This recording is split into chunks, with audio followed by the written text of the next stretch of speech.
முருகப்பெருமானின் அறுபடை வீடுகளில் ஒன்றான திருச்செந்தூர் சுப்பிரமணிய சுவாமி கோவிலில் ஆவணி திருவிழா கோலாகலமாக தொடங்கியது.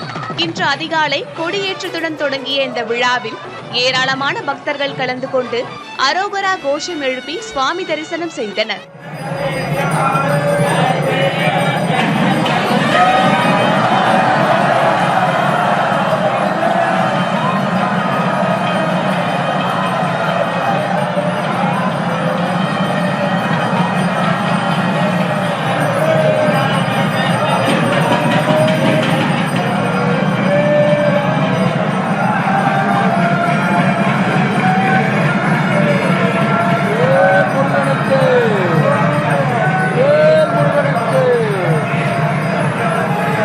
வருகிற ஆகஸ்ட் 25ஆம் தேதி வரை நடைபெறும் இந்த விழாவில் ஒவ்வொரு நாளும் சுவாமி பல்வேறு வாகனங்களில் வீதி உலா வருவார்.